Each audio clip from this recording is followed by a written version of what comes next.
In uncertain times, students seek truth. Your donation brings the Catholic intellectual tradition to elite universities.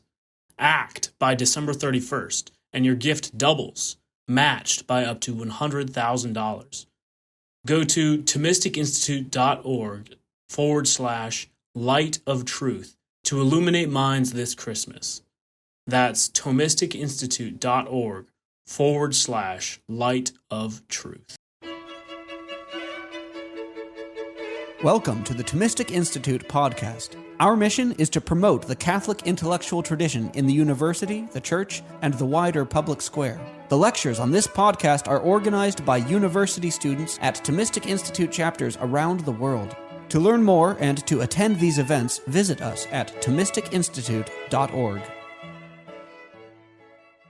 Great, terrific. Thank you so much for having me.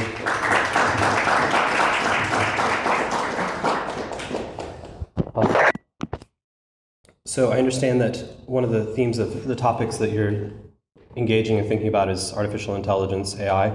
And so some of you were at a talk earlier by one of my colleagues, James Madden, who came and spoke to you about AI. And so originally we had tried to figure out if there was a date for me to come earlier in September to kind of give a kind of general approach to Thomist philosophical anthropology and then connect that in with AI. And so coming a little bit later in with some of the thinking that you've already done on this, I'm going to do a slightly different kind of talk. The title is Human and Artificial Intelligence, What Does It Mean to Think? And for my talk is basically into two parts.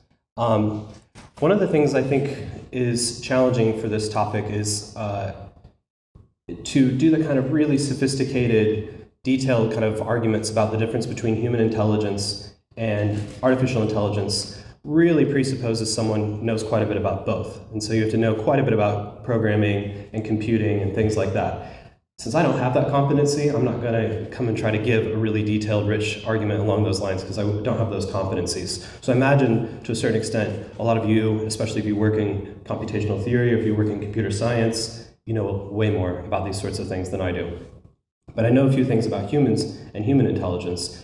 But I also think that this shouldn't be a conversation for the elite either. And so what I want to try to do is a kind of demonstration of a kind of reflective thinking about the place of artificial intelligence in human lives, because even if it isn't something that everyone has the competency to understand entirely, the way it influences and affects us is something to which all of us as political animals have some participatory role in reflecting and thinking about what place these things should have in our lives. So in the first part of the talk, I just want to briefly kind of sketch some of the general ways in which we do distinguish between human and artificial intelligence. And then the second part, I want to think about the ways in which artificial intelligence can make our own thinking artificial in problematic ways. The ways in which it can cause us or inspire us, provoke us, encourage us, manipulate us into types of unhuman thinking, and how we should be cautious about that. So that's the two sort of parts agenda for tonight's talk.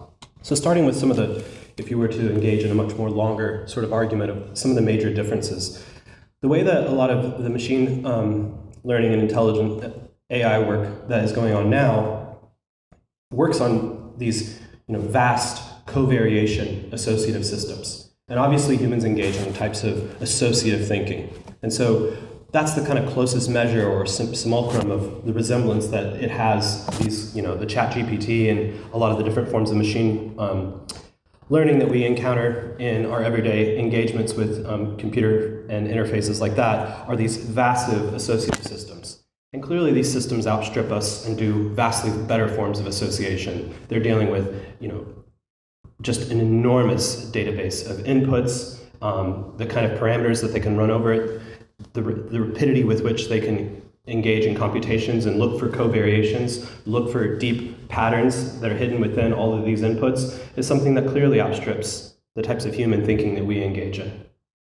But that's part of the contrast between the kind of thinking it does, if we want to ascribe it thinking, if we want to stipulate that as a kind of thinking, as distinct from the thinking we engage in, which kind of classically is thought of as having two characteristics of not just this association, but also features of insight, where we don't actually run through all the variables, where we don't run through and look for all these deep patterns, that we have a kind of insight into the essence or the essential features of things.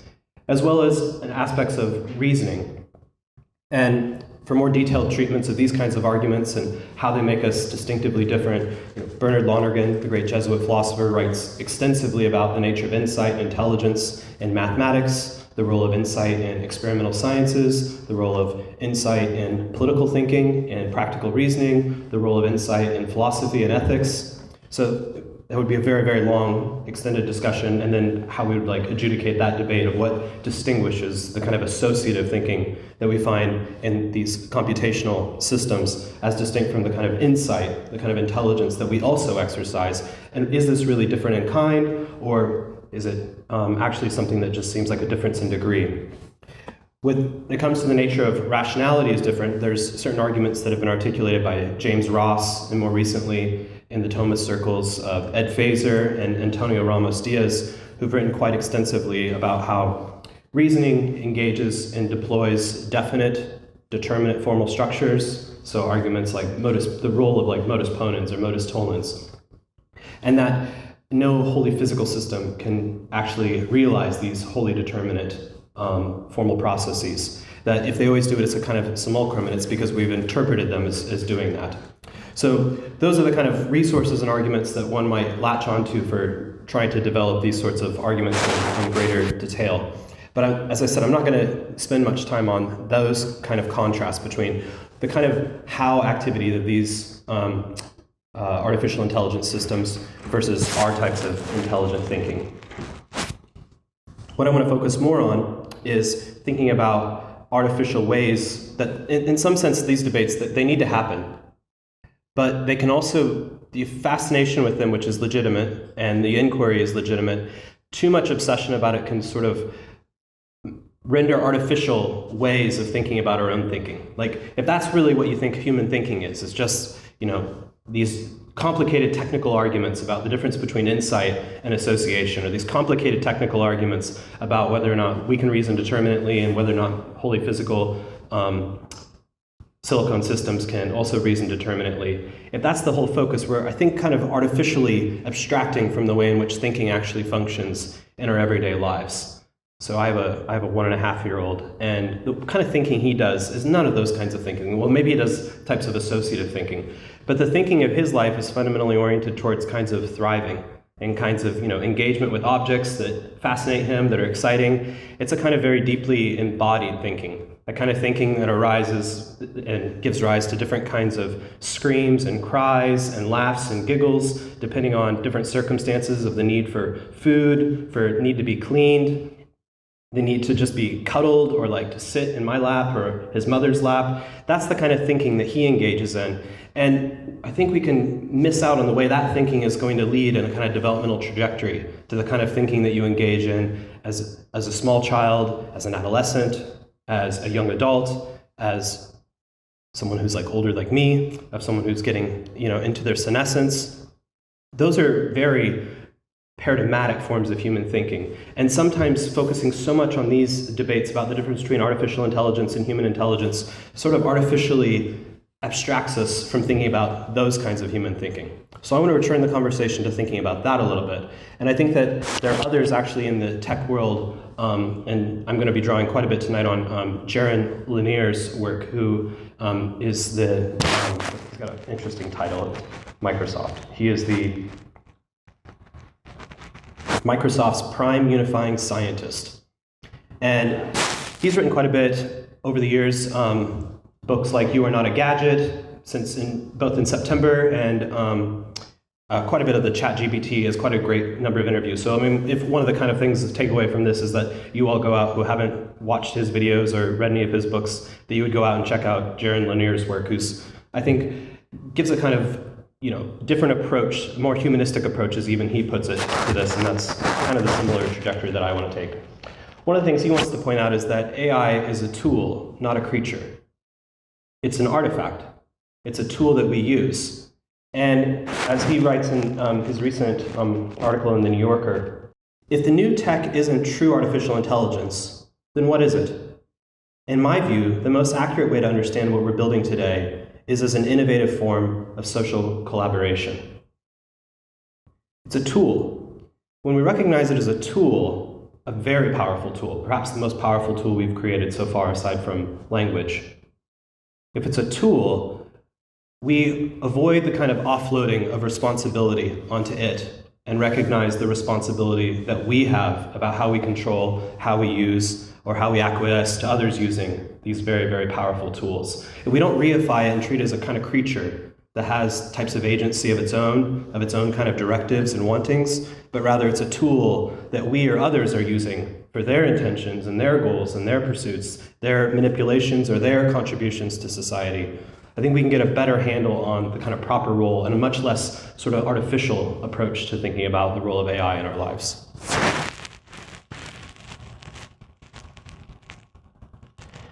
One of the key things that comes up a lot in Jaron Lanier's work in his book, You Are Not a Gadget, a Manifesto, is the kind of ways that these tools influence us. Like any tool can transform us. Right?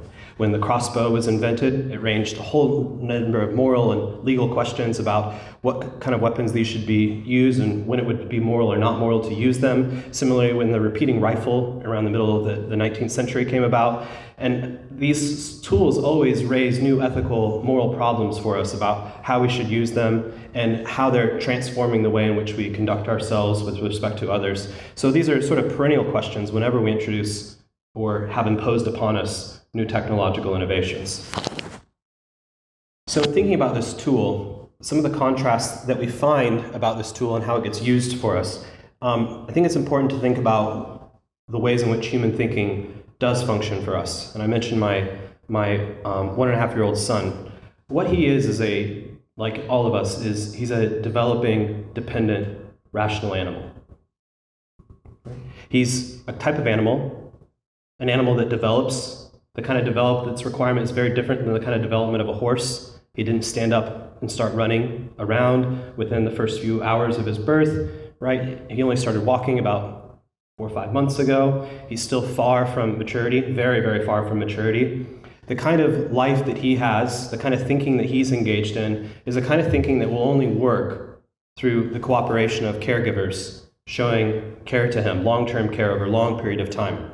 So he's going to exhibit in his life 4 kinds of features that are not going to be characteristic of artificial intelligence at all.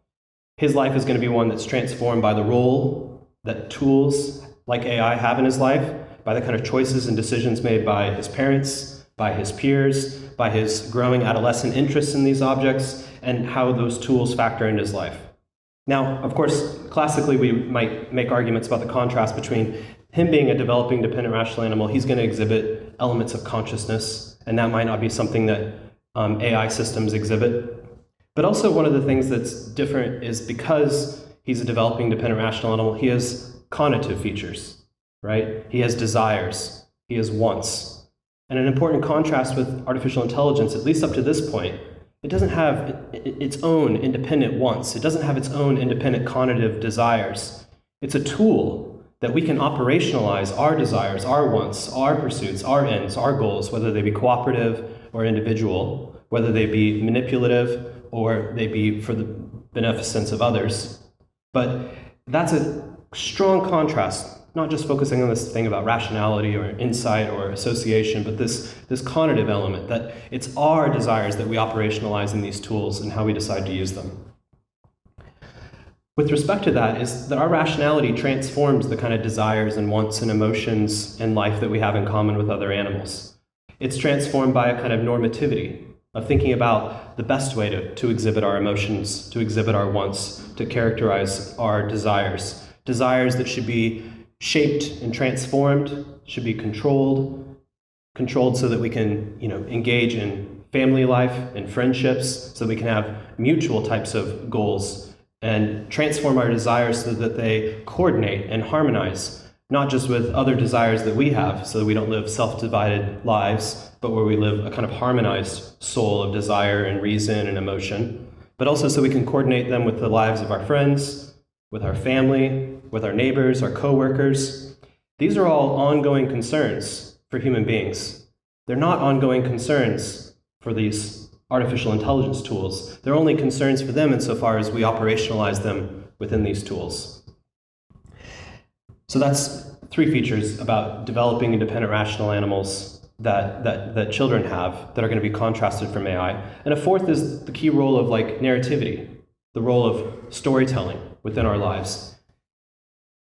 There might be a story that we tell, just as Lanier will tell us stories about his work at Atari, his work in developing early virtual reality. We might tell stories about our making of these machines, and they're indispensable for understanding their place in our lives, just like telling our own stories is indispensable for understanding how our lives are lives that became conscious through the caregiving of others, that gave us a language, that gave us a community, that gave us our values, that gave us those values that we might rebel against, those values that we might come to vindicate or reject. But the stories that we tell are kind of indispensable to our identity and the kind of lives and thinking that we live. So there's this crucial role of narrativity that functions within how we think about the normativity of our lives, the direction, the wants, and the desires that we have and ought to have, and as they have transformed our connotivity, our various desires and pursuits. So those four features, I think, are key features about human thinking that characterize our kind of intelligence, a kind of intelligence that gradually and slowly develops out of those four features that are not shared in common with artificial intelligence systems, but are also crucial for thinking about the way in which artificial intelligence functions as types of tools in our lives. So what I want to focus on in the second half is the way in which we misuse this tool and we begin to offload virtue, rather than actually having virtue be a kind of indispensable feature or aspiration for our lives, the way that virtue provides the kind of shape the story of our lives should have, the type of normativity it should have, the kind of transformation of desires for common goods, for individual goods harmonized with respect to the common goods that we pursue with others. I want to think about the ways in which we allow these tools to sort of offload our responsibility in the realm of virtue. One of the ways that's obviously been an immediate concern within universities is the way in which the liability for corrupting education. So classically, there's three intellectual virtues: the pursuit of intellectual insight, the kind of understanding of primitives, of types of systematic reasoning, and then wisdom. These are the three kinds of intellectual virtues that we pursue. One of the things that ChatGPT has obviously enabled is incredible production of text, right? I always check the kind of questions that I ask my students to see what kind of answers I can get back, kicked out of it. And as Chomsky has pointed out, this is just a massive plagiarizing system itself. I mean, it itself is drawing on reams and reams of data of already creatively produced material that humans have created, and based on that has pulls together brilliant, I mean, really quite extraordinary pieces of work, but it is a kind of massive imitation, a really sophisticated form of imitation of things that have already been produced, that have all the weights on the machine learning system have been and are continually being improved for producing these sorts of outputs. There's obviously a real concern with the role of this, because already I've heard horror stories about lawyers and others who are actually using this, and then it makes up court cases and these sorts of things, and it's being produced. But if we use these systems as students or even as teachers, we deprive ourselves of the cultivation of these intellectual virtues, right? So that's one way in which this tool corrupts it. Those of you who are in the university right now, you're engaged in an incredible opportunity that you'll never have the rest of your life to read literature and history, to study the sciences, to study philosophy and theology.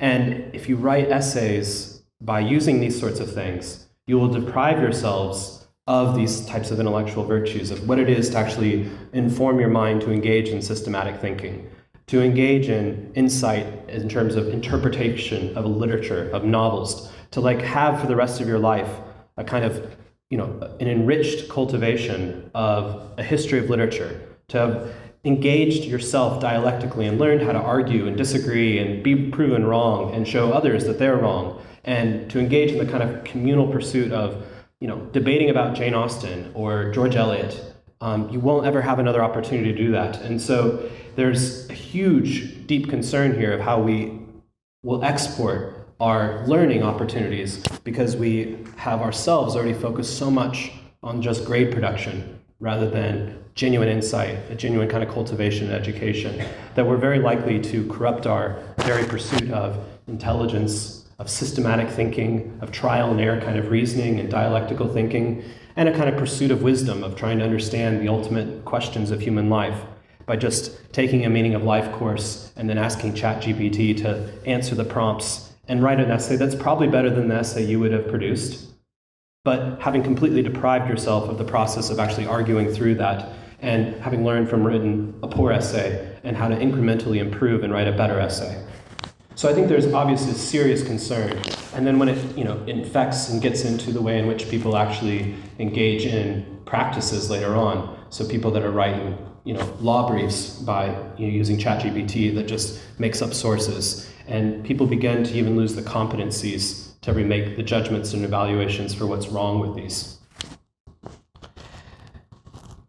Secondly, there's also then going to be, and I think probably even more fundamentally, a type of corruption, and here I want to just focus on the four cardinal virtues, the ways in which if we misuse these tools, they are going to corrupt the deployment or the aspiration to acquire the four cardinal virtues. And you could focus in on any of the vices that pertain to any of these in particular, but just focusing on practical wisdom, justice, fortitude, and temperance. Obviously, the way that they corrupt practical wisdom is they corrupt the pursuit of trying to deliberate things and work them out for yourself, right? That you're just using these tools in a kind of compliancy, allowing them to make the decisions for us, rather than ever gaining the competency of knowing actually how to do it. There's already lots of horror stories of people using this to think through relationships, of how they should speak to their boyfriend or girlfriend. There's already advice about how to deal with their children and their adolescents who they can't deal with. And there's going to be more and more a loss of a kind of responsibility, the kind of prudential types of insight, of practical reasoning. But there's also going to be a failure of the kind of seeking counsel. That's a key feature of prudence as well. One of the key elements of prudence is that we engage our friends and we engage our family, that we have communities that will correct us in our truthfulness and our false thoughts, our true and false stories about that aggrandize how we behaved in some situation or misinterpreted or misrepresented how someone else behaved with respect to us. A key element of prudence is bringing in truthful friends, truthful family members who will correct us in these judgments. And the more and more we start isolating ourselves from them by always just drawing upon these tools, is the more and more we're allowing these tools to actually corrupt our aspiration towards kinds of practical wisdom. In the realm of justice, I've already sort of hinted about it. I mean, there are a range of ways in which it can corrupt our sense of justice, our interest in trying to get to the bottom of what is deserved or not deserved in situations. But we're going to begin cultivating more and more kind of lawyerly AI ethics of just mere compliancy and trying to mitigate risk and responsibility. And more we're going to be offloading that. Well, the algorithm just spit it out. This was the decision. This is the sort of thing to follow. So I just complied with it. So it's going to harm not just on an individual level, which is already bad enough, but institutionally. It's going to influence the way that medical decisions are going to be made, about how energy resources are used, how power grids are run. It's going to, about management of layoffs and of, exporting industries to other places because of financial advantages that can be made. And there's going to be less and less sort of human responsibility and more of the offloading of responsibility to these systems. So there's a really significant way in which we can allow these tools, especially when we reify them as creatures, to remove the role of justice and having a real recognition for judgments of what is due and our own responsibility involved. When it comes to fortitude or courage, it's, I think, also going to mitigate. These tools are likely to leave us unwilling to stand up in these difficult decisions, unwilling to make evaluations for ourselves. So we need to figure out ways to use these tools, because they will probably help us with medical diagnoses. They probably really will often provide us with insights when it comes to law and provide us these a range of different areas that they're going to clearly be very useful tools. But we're going to need to be able to have the courage to sort of stand up and make evaluations sometimes when they're in error, right? That we have this correlated sense of justice with the courage to actually stand up and oppose them. And that's going to become more and more difficult, I think, as time goes on and these systems become perfected, when they become even more institutionalized, when the policies that are made basically in virtue of what the outputs are of these systems, rather than when the human factor is thought to be so, the tendency for human error is thought to be sort of outstripping versus the not such a great tendency for error in these systems.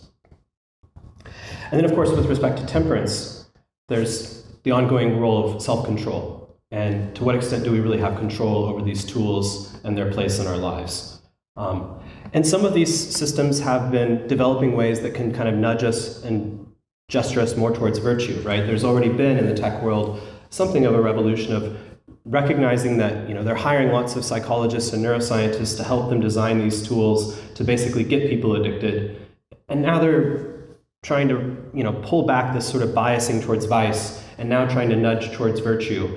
There's all sorts of ways if you want to take control of these systems in your lives that you can set them on, do not disturb, where you can shut them off, or you can exclude them. And I think more and more that we're able to gain prudential, self-reflective control and exercise temperance, both individually, institutionally, and recognize that the inevitabilism that's sort of preached about these technological interlopers, these technological interventions, that a kind of temperance of actually, gaining self-control, having the type of courage to stand up and say, why would our institution operationalize this as across the institutional policy? What is the justice of this? Why are we, offloading all of our decision-making to this in this particular area? What are the kind of checks and balances? So there's a way in which we can deploy the cardinal virtues in the kind of harmony to use these tools appropriately. But there's also all these ways in which we acquiesce to their sort of corrupting of our aspirations for the cardinal virtues within our lives. And the final point connecting these is, thinking about the common good and the role of this technology within our lives. So common goods are crucial for us as rational animals. As rational animals, developing dependent rational animals, we're also political animals. That means we need to engage in types of participatory deliberations about things that are shared goods, things that are aggregate goods or collective goods, how they bear upon different individual goods, how individual goods and common goods are not meant to be in conflict, but they're meant to be in coordination, that common goods should enable individual goods and not in a kind of totalitarian way infringe upon them, undermine them, undercut them. And so to think about common goods and these tools, we need to think, to what extent do we have shared deliberation about their interloping and interventions in our lives? To what degree do we have, and can we have, shared decisions and executions and enjoyments of these common goods? And one key mark about common goods is having solidarity, having a common mind about how we arrived at the decision that we should have something that we're sharing. That affects us all. How have we all agreed to the decision to implement certain things that affect us all? And one thing that's quite frightening about AI is the kind of inevitabilism about it, and that it doesn't have a very democratic element. It's much more colonializing and imperialistic. It's something that we acquiesce to it whenever we click these cookies boxes, and because it's just too much work to not click OK. We want to have these things for free. But the free use of these things is often us also handing over the possibilities for manipulation, for the use of our own data. And one of the things that Jaron Lanier has focused quite a bit on is data dignity, and trying to think not so much about how states and large political entities could try to set policy on this, but how there could be a much more kind of grassroots approach to thinking about how to set internal policies and how these systems are built. And so there is a real worry, I think, about the role that transnational corporations might play in imposing this upon us without any kind of solidarity, where we didn't actually come to common mind. There was no sort of democratic process about how this got institutionalized across the nation, across various institutions that we're a part of. So this will, I think, be an ongoing concern, especially when you consider the massive possibility for the transformation of jobs, that accounting jobs, jobs in law, jobs in even creative areas, right? SAG has had this huge strike, thank you, has had this huge strike about, the use of intellectual property and the way in which, the creativity of these future scripts. It's probably not very hard for AI to write another bad Marvel movie. We don't really need many more bad Marvel movies, but perhaps, the outcome of this is that we might actually start producing movies again, films again, rather than just things that AI could produce. But there is a real, I think, concern here about the way in which a lot of jobs are going to be lost to these systems, and should we allow those things to happen, and that this is just going to be imposed upon us in vast kinds of jobs, and our industries are going to be completely transformed in the next few decades by these systems. And so a real concern about justice and the common good here, about how might we think more constructively about a kind of democratic process that would be involved, is going to be, I think, crucial. And I think, unfortunately, the kind of inevitabilism makes us pessimistic about the possibilities for that it's very unlikely that this is actually going to be something that we have a shared vision to play a role in, that it's much more likely something that's going to be imposed upon us. But I think it's very key, again, to recognize that that's because these tools are being imposed upon us, not because it itself is a creature that has these sorts of desires, that is seeking and pursuing these sorts of ends. So I hope that this has been at least provoking of a number of different kinds of ideas, questions, problems, concerns. It's probably only in the kind of local institutions that we work within, that we will be living our lives within, that we can actually affect much change in how these sorts of tools are deployed and operationalized. But it's important to have the kind of fortitude to think of like what it would be to stand up and actually speak to these issues in those types of institutions that one is involved in. Sometimes being a bit of a critic or a contrarian to the kind of inevitabilism that is often deployed in sort of why we have to institutionalize some of these tools. I haven't, as I said in the first part, just sort of sketched the kind of classical ways in which people tend to contrast types of thinking that's human versus artificial intelligence, focusing on AI being just a kind of associative system, but whereas human intelligence isn't just association, but types of insight and types of reasoning. But I also wanted to draw attention to the way that that's kind of an artificial account of human thinking, that human thinking is much more about conscious, cognitive, it has desires, it has ends, it has intentions, it has purposes, but also that those purposes should be shaped in a normative way, that there are real constraints on what's good and what's not good, about what's true for us, what's false, and ways in which that gets integrated into the narratives, the stories that we tell. That storytelling and narratives are indispensable for normativity and thinking about our desires and how our lives are functioning together. And the second part, what I want to look at is this really key point that it's not a creature, it's a tool. It's a tool that we can use for good, but it's also a tool that we're very likely and have a strong liability to being corrupted. And so I wanted to run through the four cardinal virtues and think about the theoretical virtues of intelligence and wisdom and reasoning, and the ways in which these tools can corrupt, but also ways in which they could be extraordinarily beneficial, that they can enrich us if we aspire to use them in virtuous ways. All right, so thank you.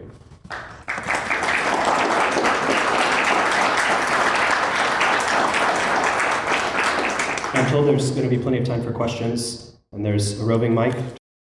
Yeah, thank you for, oh my gosh, this is loud. Thank you for coming, by the way, and I apologize if you answered this question that I'm going to ask, before. I was in the bathroom, so I don't know, but I'm a nursing student, and I think in, the last Thomistic Institute talk that we had, we talked briefly about, using artificial intelligence like in healthcare and something about like care robots or something like that. So I wanted to get your take on this, like on how like artificial intelligence, like if it will ever like take over some aspect of healthcare or something like that. I just wanted to get your take on it.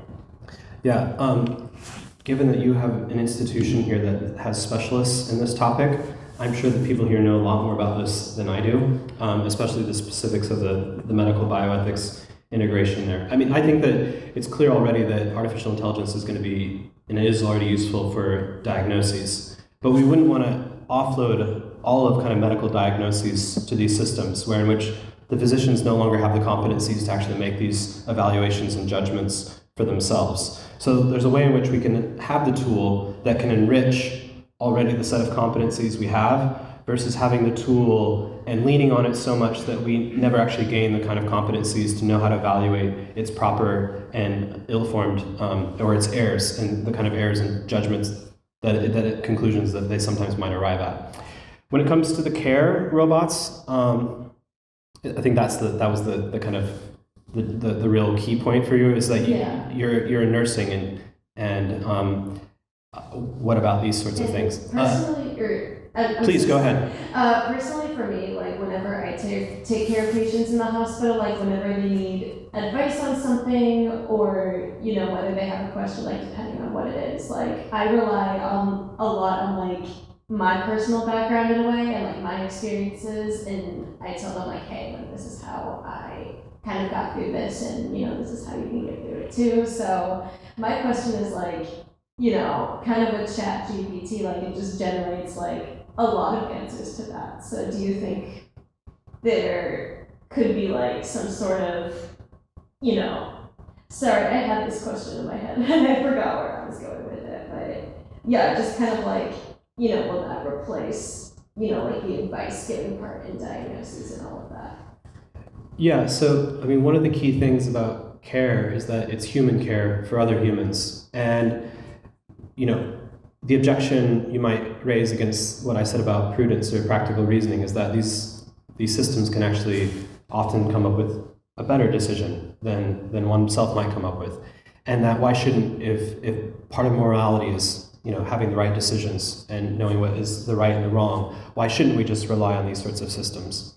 But one of the key things about the aspiration of virtue, that human flourishing is constituted by the aspiration of virtue, is that we deprive ourselves of aspiring towards that kind of excellence, that kind of harmonization and self-transformation. And one of the ways in which people have historically transformed themselves is dealing with life and death, and dealing with family and friends in life and death situations. And the more and more we've isolated children from grandparents, the more and more that we've allowed family members not to die in sort of like hospice situations at home, the more and more we've kind of alienated death and an understanding of death and its role within humans' lives. And so I think, the sharing of stories, the kind of learning of stories, the kind of experiencing of stories, the kind of bedside manner that nurses are going to gain and that they're going to be able to communicate. And some of them, become embittered and they become poor nurses because of that, but many of them don't aspire to that. Many of them aspire to a kind of excellence in their job and as a kind of vocation for them. And so I think that we would start depriving patients of that kind of care, the genuine kind of care of a human being that's taking care of them, but also what it does for nurses as well, that the kind of what it would be depriving of a nurse of, the kind of experience. And so, I mean, I think there's a much longer kind of argument that one would have to have on this, but just sort of focusing on the key points that I was making about the kind of indispensable role of having humans, having other human interactions with each other, and having this sort of these kinds of connections, I think, are going to be crucial for thinking about the nature of justice, the nature of kinds of common goods. Alcindor MacIntyre, in his book Dependent Rational Animals, calls these types of networks of giving and receiving, and how indispensable these are to thinking about human flourishing and what it is to be dependent rational animals.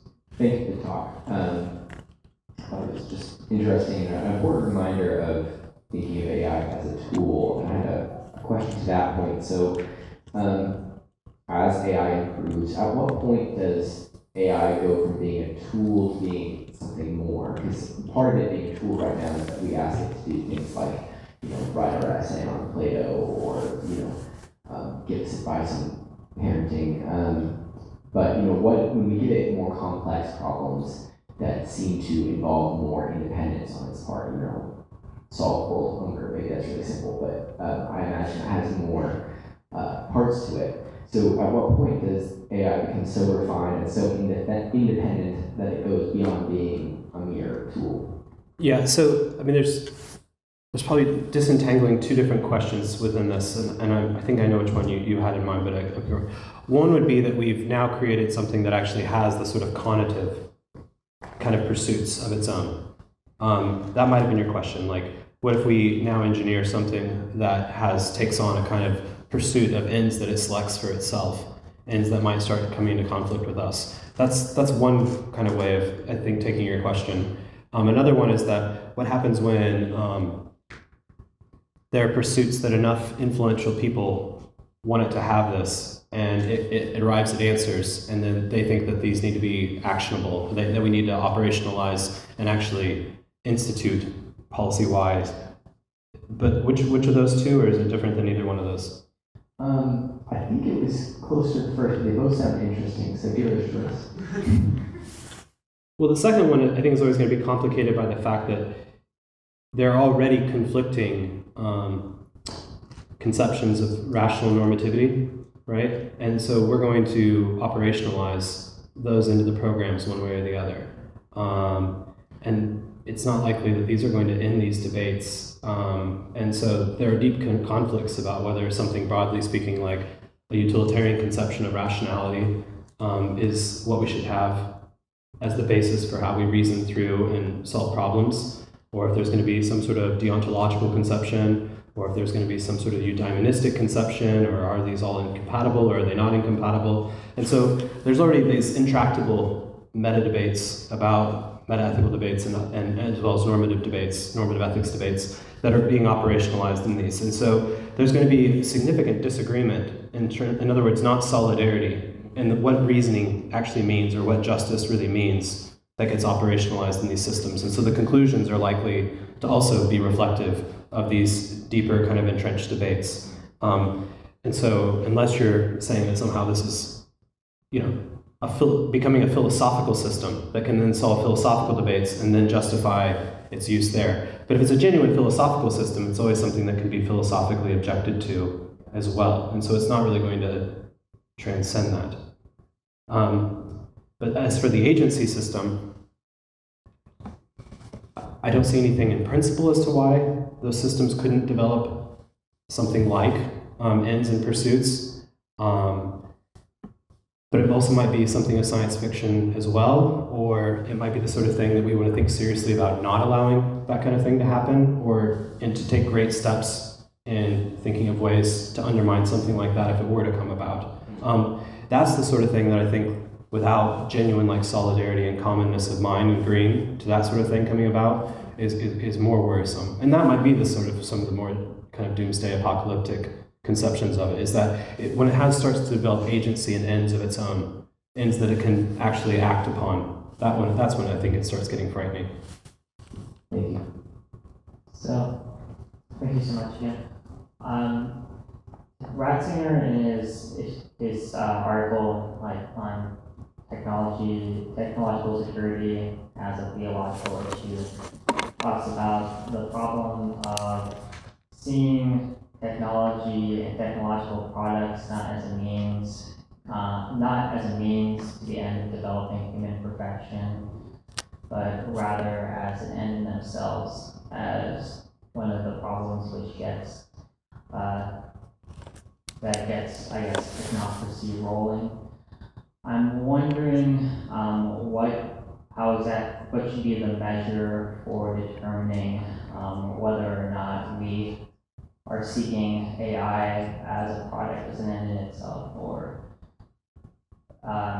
whether or not it's being facilitated towards human perfection and in the common good. Yeah, I think there's probably not a one-size-fits-all answer to that question. I think that there are people who have genuine scientific wonder, right? And they want to see what they can create, and they want to see what they can generate. And I think that that's a sort of laudable conception, as long as we also don't allow the scientists to not think of themselves as a human that's a part of the human community. I think it was Jon Stewart who made a joke that the way in which the world's going to come to end is someone in a lab somewhere all of a sudden doing something and it worked. And very quickly after that, the human race is over. So as long as we don't have scientists who think just with that laudable pursuit of wonder and wanting to know the truth and wanting to know how they can do something, but also think about themselves as human beings that are part of a human community, that's a crucial thing. And that takes a type of education that, really instills that in them. And that often takes a type of education that's not going to be offloading the humanities, where it's just either passing, tests. That's not really the way to inform the mind of the tests, or the humanities. But worse if they're only writing their essays on Plato by using ChatGPT and writing probably a better essay than I could write about the cave, but depriving themselves of the kind of reflection that's necessary for engaging critically about that. And many scientists do think very critically about normative issues and have real concerns and real worries. So that's one way in which you can pursue it, I think, as an end in itself. And it's a completely justified way of pursuing it as an end in itself. As soon as these systems get monetized, it raises lots of types of questions, and most of them are monetized, about what role they're playing. But then a lot of people, they go into the private sector as scientists, and they're working there, and people have jobs, and it's completely just to have a job. When you have produced various products and people want to purchase them, that's also just to set a price on them. So it's a tricky question. I don't think that we should allow ourselves to think that there's a straightforward answer. Part of it's going to be reflecting on the way in which we're using this. Am I using this and deploying this because I'm trying to manipulate a number of people, or am I using this in a way that's trying to contribute to human flourishing? If it's trying to contribute to human flourishing, are there other people that are also involved in the process of deliberating and deciding and executing this? Are they taking responsibility, or are they just being compliant with what the outcomes of the systems are? So I think those are the kind of questions that have to be asked to think through. Is this an end in itself, and is it a problematic end in itself? And then if it is a means, what are appropriate means and what are not? So I was thinking, more the idea of how we have partial limitations as humans, and the fact that we only know conditions. But the idea of we can't even imagine infinity in the purest form. Even when we try to imagine infinity, it is still a conditional number. It's still finite in our minds. I was wondering, since AI is developed by humans, if AI is able to surpass these conditions of humanity, and whether these AI implications and technologies are able to still have these boundaries of human limitations like we see today in our own minds. Would AI be able to break the bounds of the human minds, even though we have created this idea of AI? Yeah, so I think probably some of the tests here would be, so this kind of goes to the first part of the talk that I said I don't really have the competencies to spell out in detail a rigorous defense of the view. So the argument I mentioned that comes from James Ross, which has been developed a lot by my colleague Antonio Ramos Diaz, who does work on philosophy of computation and these sorts of things.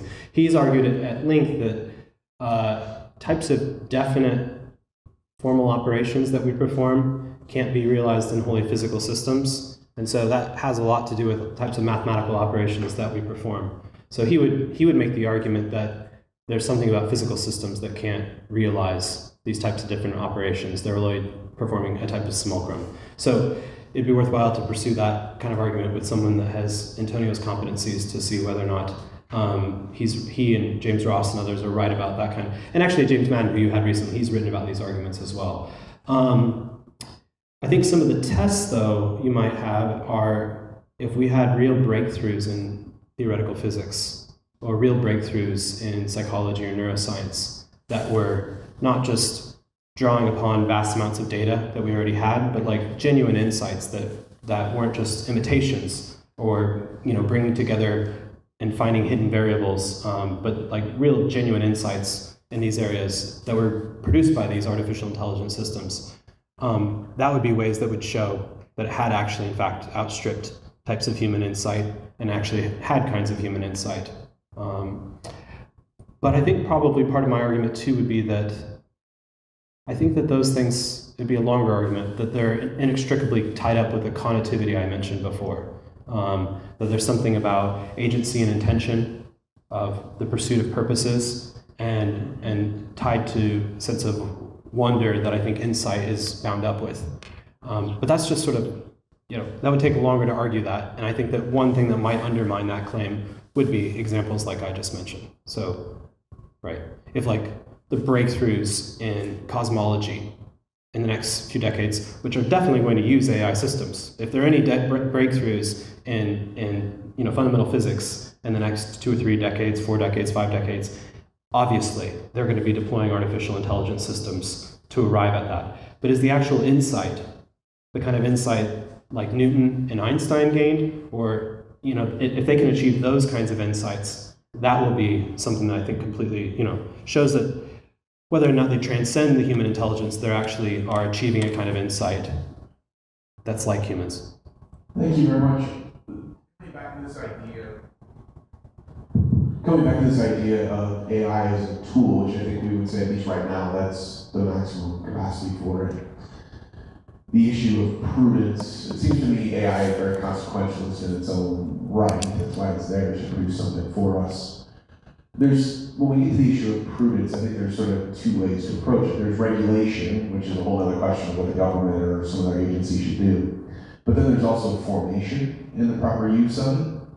So I'd love to just hear your thoughts on what kind of formation we ought to be considering before deploying AI across the board.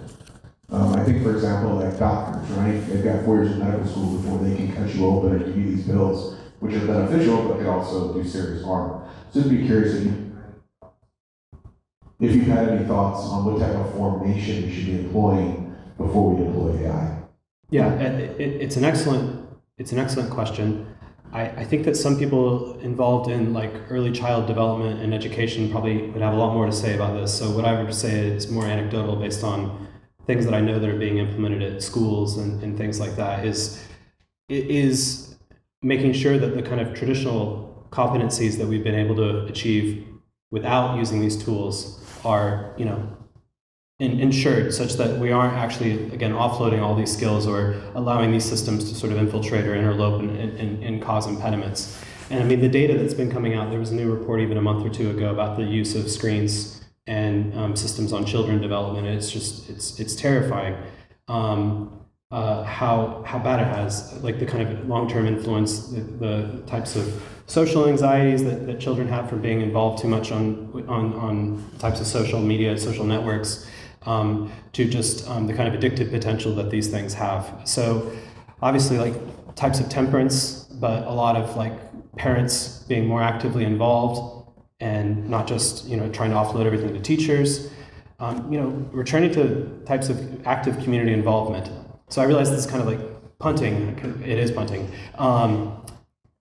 But I think this is like a very serious question and a very challenging one. I think that you're quite right that we need to think more seriously about the kind of formation, and there's a lot of good data that can be used for helping us to think about those decisions.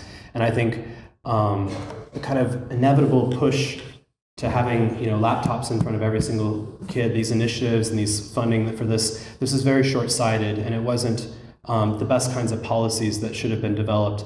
And we need to think much more, I think, critically about the kind of making sure that we aren't depriving them of certain kinds of formation. And that's why, again, like because of ChatGPT, you are finding more of these places are waking up and institutionally setting policies of not having computers in rooms or having them, disconnected, to making sure that people are actually learning to write, that they're learning to actually think in their writing and these activities. So the whole gist of my talk is that in cultivating the cardinal virtues and thinking about them, we need to think much more about how the formation is going to be involved in the people that use these tools in the appropriate kinds of ways. Can I take like 1 or 2 more questions? Okay, so you mentioned that AI has the capability to write bad and moral movies, and that this might inspire us to write better movies. So my question is, what's fundamentally human about creativity, and can AI help us to reflect upon this? I mean, one of the things that it does disclose is how crucial, it's not as if we didn't know that association was really deeply involved in human creativity. This is This is something that's always been the case and recognized especially in painting and music.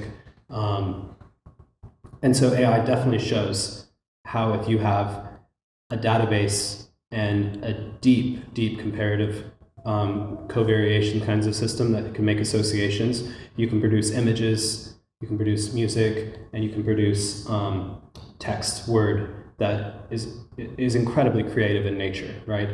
But the originality of it comes from the type of covariation, the type of association, and the kind of cleverness of the prompt, right? I mean, we're the ones setting the weights in some sense by giving the kind of prompts that it has. So I think that's one way in which it was known already that association was played a huge factor in human creativity, but I think that this shows you what happens if you have just such a deep web of associations, that if you combine it with the kind of insight and evaluation that is also integral to human creativity, that you can produce all these incredible things, both things that are like, hilarious, but also things that are quite terrifying for the kind of disinformation, as well as things that are quite lovely and quite beautiful. So there's room for the good, the bad, and the ugly in the kind of creativity of what we can deploy these systems for.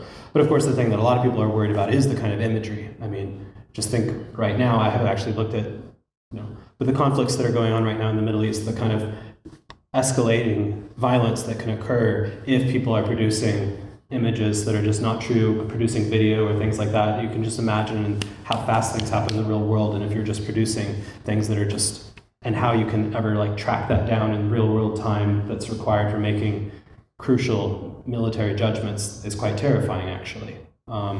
So yeah, it's a great question, and I hope I kind of danced around the right kind of gesturing at the right direction, that association is a key thing of creativity, but also there's this element of evaluation and insight as well, and that gets played into the prompt often of what we're trying to generate, and then the association draws on a huge data stream to make these sort of original images. Yeah, the Marvel thing was kind of a bad joke.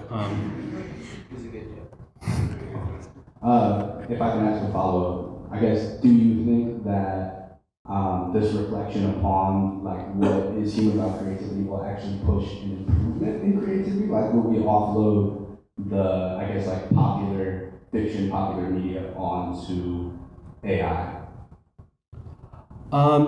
Well, given the increasing human proneness to just consume and binge watch bad things, the likelihood for us to want to just even have more of this around and indulge in it is I think, unfortunately, pretty likely. So the aspiration for disciplined creativity, wanting to have cheap disposable furniture, cheap disposable clothing, there's a real tendency that has moved us in those directions. So I think, unfortunately, yes, I mean, that is unfortunately more likely to be the case. But part of it was meant to be that we should aspire to something more. And that's why we have artisan movements that are coming back, and people, after COVID, learn how to make bread again. And, people started learning how to carve wood and make furniture and sew. And, there's a place for some of these things, and the aspiration for looking for the kind of nobleness and these kinds of making these things for ourselves rather than having them be offloaded by others doing it. And then this will be our last question. All right, I have two questions. The first one is about the insight that you mentioned. And so there's most of what we heard until now is been about more the kind of machine learning that has some examples that learn from examples, but there's other kinds that only learn from an outcome. That only what? Say again? Only learn from an outcome, meaning, for instance, the machines that learn how to play chess. They don't really have examples, they just play tons of games, and they learn how to play. And a lot of great chess players have kind of said, it seems like they have some special insight. So how do we distinguish this from the kind of machine learning that learns from examples, like supervised learning, compared to reinforcement learning, which is just learning from the outcome? And then my second question is, how can we dialogue with the materialists? I had the chance to talk to talk to a guy in the leadership of Google, And his whole thesis was, whatever we think intelligence is, ChatGPT can do it, or like their own model that they have, right? And at some point he mentions like, unless you pose something weird like a soul or qualia, I'm like, okay, it seems like you're speaking two different languages. So how can we reach that? Yeah, so those I think fell within the territory in the first part of the talk that I was sort of setting off limits for myself due to lack of competency. I don't think I know enough about the machine learning systems that you were referring to that are outcome-based, that are what the argument is there for why it's thought that this is sort of an insight. Was that the point that it's, I mean, that sounds to me like a closed system and a closed set of parameters, and then it just can master that. And it's not really clear why there's, I mean, it seems that it's more like insight, it would look like in like the systems of like the AlphaGo. And because that much more resembles a kind of open system in the way that chess is much more restricted, I would think. And my understanding is that it was thought of much more of an achievement when the AlphaGo had the victories over the human competitors, just because it thought it was sort of an endless open system. But I could be misunderstanding, but I think that I'm going to punt on this. But the issue comes down to whether or not human insight and intelligence is anything more than just discovering deep patterns without like running through every single association. So is insight just an association? So but it's an association that works on like minimal data and is open and can find the hidden variables. But yet there's no difference in kind from a system that does it by running through every single variable and finding the deep pattern that way. So that would be what the crux of the argument I would take it to be, is the disagreement between if there's a sense of insight that's not the same as just association. And as I punted on that one right at the beginning of the talk for someone else to carry out that sort of argument. And the second one was, I mean, I'm not, this particular approach that I was taking isn't really trying to be like materialist versus people who believe in the immaterial or something like that. It was meant to be more at the level of what do we mean by reasoning, and what do we mean by like normativity, and how is reasoning constituted by types of rational and ethical normativity. And I think that you can't abstract those from what human thinking is and from what human intelligence is. And it's not clear to me that you can understand that apart from cognitivity, as I was saying, like the kind of agency and desires and things that we have of that sort. And so until these systems start doing that, they're just going to be imitating the kind of reasoning and drawing on the data of what humans have otherwise done, but it's not going to be like acting on it or pursuing various goals. So, I mean, they're right that they might be able to like imitate all these types of reasoning and, you know, what would be the best thing for me to do with my girlfriend under these circumstances, and, you know, we've known each other for this long, and this is the story that I have, and, you know, it might even come up with a better decision than the person actually ends up making. But if it doesn't have this goals of its own, and if it's not like actually like cognitive, and if it's not normative, it still seems that it's radically different in kind from what the human is. But maybe I'm missing the gist of the question, the second one. Well, let's say you could program some purpose or some. You could give it some parameters that this is what you should see and this is what you should not. Sure, but then it's just a tool being used by a human to do that. Whereas the point about humans' pursuit of goals and ends is that, you know, you can all encourage me to stop talking and to like stop, but it's going to be up to me to make that decision at some point, or at least someone, you know, I could keep talking even if they shut the microphone off, right? But that's very different, right? I mean, there's a kind of internal origin. And I mean, I don't think the point about consciousness is beside the point either, right? The kind of intentional agency I have is one of which I'm aware of my purposes and ends. Of course, there's this whole complicated subpersonal neural system that's like throwing up prompts, and like, you know, the soreness of my throat might be encouraging me to think about stop talking. But if I'm trying to make some point about it's up to me being the originator of deciding when to stop talking, I'm going to keep talking, because just to kind of demonstrate the point. So does that make sense, the gist of the response? Yes. Do you mind if I follow very quickly? It's more about the organizers. They're very generous. They're very, very generous. But do you see there? I mean, it was up to her and then up to you. I mean, you could have kept talking. You're still holding the microphone. So I guess what I'm thinking is maybe in this program, like maximize pleasure and minimize pain, and from that it learns virtues. So like this what you should like practical wisdom, what you should and this what you should not do to maximize pleasure and minimize pain. I mean, part of the thing there is that it's not a bodily organism. It's not a living thing, and it doesn't have.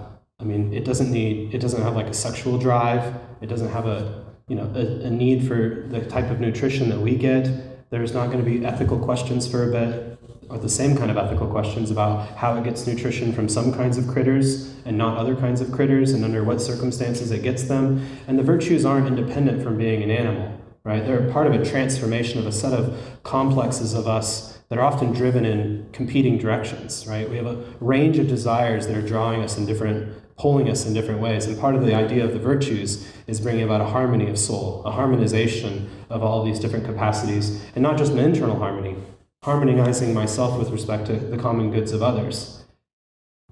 I mean, why would you want to make a system that imitated all of that to that degree? But it would, at that point in time, it would start looking like it would, it'd become like a biological thing. It wouldn't be this silicon-based thing anymore. And like, it's getting pretty far away from, it just really is just trying to create something like us. But I don't really quite get the point there. And it's certainly like worlds away from anything we actually have right now. And also kind of worlds away from like why this might be useful and why we might want to produce it. Does that answer the question of like how far away it is from even thinking about why the virtues would be needed? If it was a thing that did gain agency, the cardinal virtues for it would be quite different. Because it wouldn't have the kind of animal desires, it wouldn't have the kind of animal needs. It would have whatever kind of needs are, it would be in fights with Bitcoin and all the Bitcoin machines that are like burning all of this energy up, right? Because they want to use that energy for themselves rather than allowing all these huge, Bitcoin, what's the correct word for it? Whatever. What? Mining, Bitcoin mining, right? That they would be engaged in like territorial and energy debates with these sorts of systems. But then the virtues for them would look very, very differently if they were to gain that kind of agency. It wouldn't be the same kind of virtues that we have. It wouldn't have virtues of celibacy. It wouldn't have virtues of chastity and abstinence, and it wouldn't have these kinds of virtues. So thank you again. Thanks. Thanks for listening to this lecture on the Thomistic Institute podcast. The generosity of people like you makes this podcast possible. If you enjoy these talks, please consider showing your support at www.thomisticinstitute.org/donate. Your donation of even $1 helps us reach more college students and many others with the powerful truths of the faith, and it ensures that we can keep publishing top-notch lectures on this podcast. Thanks a lot.